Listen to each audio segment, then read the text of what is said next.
Hello everyone, welcome to Dertap. Today we are diving deep into a film that has, well, really split critics right down the middle. We're talking about the new adaptation of Amiri Baraka's incredibly fierce 1964 stage play, The Dutchman. Yeah, and this is so much more than just a remake. It's a complete reimagining. I mean, Baraka's original is this landmark piece of American theater. It's short, it's violent, and it's all set in one, super claustrophobic subway car. And director André Games, along with his co-writer Qasim Basir, Yeah. they took on the massive challenge of turning that intense 50-minute parable into a full-length modern psychological thriller. It's set in present-day New York City, yeah. Exactly. So that's really the core question we're looking at today. How do you translate a work that is so rooted in the civil rights era for 2026 without, losing that raw, caustic edge? And we've got a great stack of source material to dig into. Reviews, news reports, a lot of critical analysis on this project, which stars André Holland and Kate Mara. Our mission here is really to unpack how they expanded the story. And why the reception was so polarizing. It really landed with this seismic, almost contradictory force. It did.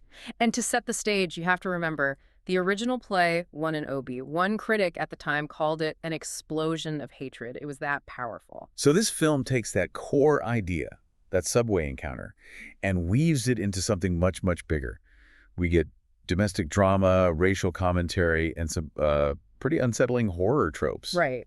Let's start with the guy at the center of it all, Clay, played by André Holland, who is just fantastic. He really is. And the film doesn't start on the subway. Yeah. It introduces him in a moment of just private crisis. Yeah. He's this successful black businessman, looks like he has it all, but his personal life is completely imploding. Yeah, he's trying to save his marriage to Kaya, that's Zazie Beetz, after she's admitted to having an affair. And it's so important that the film grounds us in his alienation from the very first scene. He's dealing with what critics call double consciousness. Right. Exactly. He's constantly navigating these two worlds.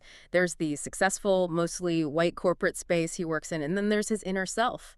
And the sources really point out that he is so uncomfortable in his own skin, he won't or can't share his burdens, not even in therapy. Which is where we meet him, in the therapist's office with Dr. Amiri, played by the great Stephen McKinley Henderson. And that name, Amiri, that can't be a coincidence. Oh, not at all. It's a huge tell. It immediately signals that there's this meta-narrative layer at play. The therapist is more than just a counselor. He's like a plot device. He is. After a really tense session with Kaya, Dr. Amiri keeps Clay behind. And he asks him, very pointedly, if he's ever heard of a play called The Dutchman. And he hands him a copy of the script. He does. It's this very literal moment. He's basically suggesting that literature, that this specific story, might be the key to healing or self-reflection. But it also raises the question, right? Is Clay being given a chance to gain self-awareness, or is he just a pawn in a story that's already been written for him? That is the central question, and it's a massive shift from the original, because if Clay knows the script, what does that do to his agency? To really get that, you have to remember the 1964 play was just that one symbolic confrontation on a train, nothing else. Precisely. Stark. A parable about assimilation and violence. But this film just blows the world open.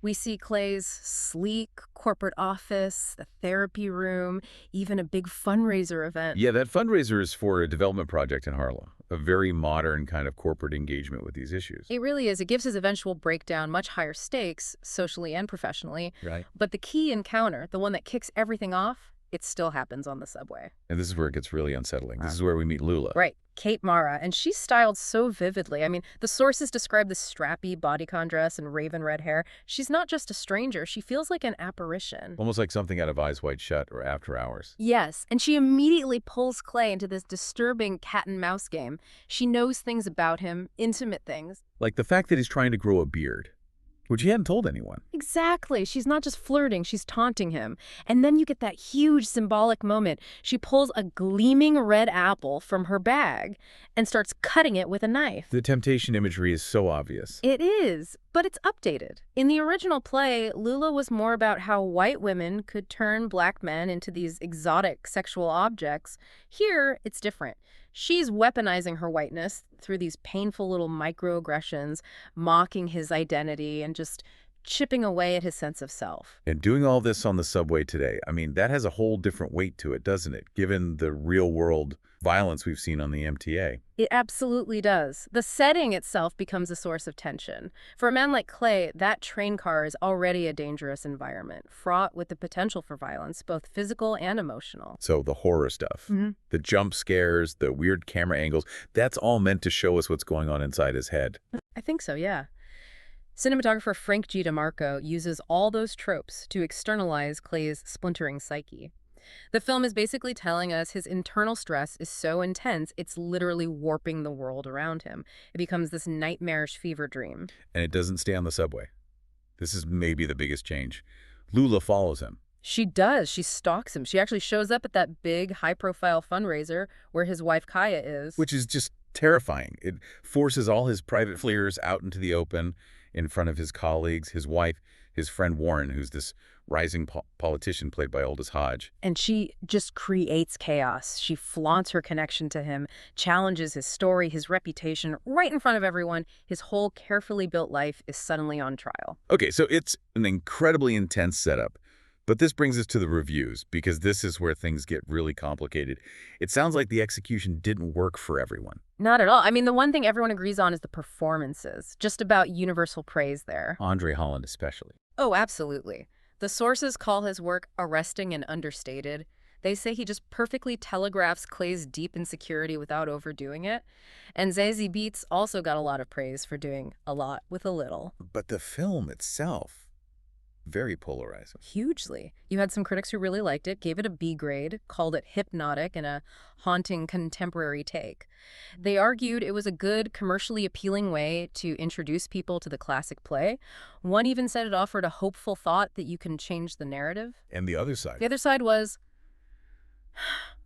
not so kind. Some reviews were brutal, D-, calling it bland, uneven, even an embarrassing examination of modern racial politics. Wow. So what was the big problem for them? Why did it fail so badly in their eyes? It seems to come down to a loss of ambiguity. The power of Baraka's play was in its dense, symbolic, claustrophobic nature.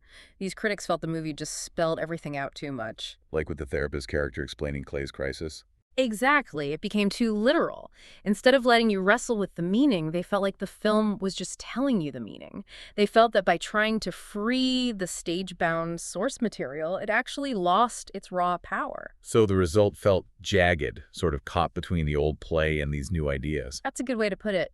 And some felt the new subplots, the marriage, the fundraiser, they just diluted the intense focus of that central Clay and Lula confrontation. But even the harsh critics admitted it did a good job of updating the theme of systemic pressure, right? Yes, everyone seemed to agree on that. There's this one brief but really important scene where Clay is stopped by the police for no reason as he's going into the station. It just grounds the whole thing in this very real current threat. The idea that for him, his guilt is assumed no matter the facts. And structurally, it's a tight film. It's only about 88 minutes. And it keeps that tension up, apparently aided by a chilly and foreboding score from Daniel Hart.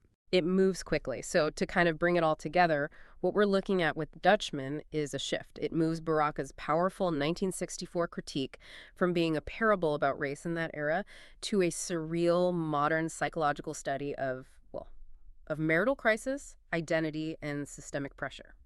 And the meta-narrative, the expansion of the story, it all leads to this really provocative but very polarizing film. Held together by these incredible lead performances. A really great summary of a very complex film. So for everyone listening who wants to see this for themselves, the film premiered at the 2025 SXSW Festival, and it's set for a theatrical release on January 2nd, 2026. So it's coming up soon. And the ending really deviates from the original play. Clay finds himself back on the subway, seemingly stuck in this cycle of psychological violence with Lula. But because he has the script, because he's been warned by Dr. Amiri, there's this idea of meta-awareness. So the film leaves you with this question. If Lula represents every insidious part of society, what kind of awareness, what kind of agency does a person, or maybe you, the viewer, need to finally break that cycle? That is a huge and important question to think about. We've just taken a deep dive into the complicated and compelling new film, The Dutchman, breaking down how this seminal play was brought into the 21st century, sparking a massive debate along the way. I hope you found those insights useful, and we will see you in the next deep dive.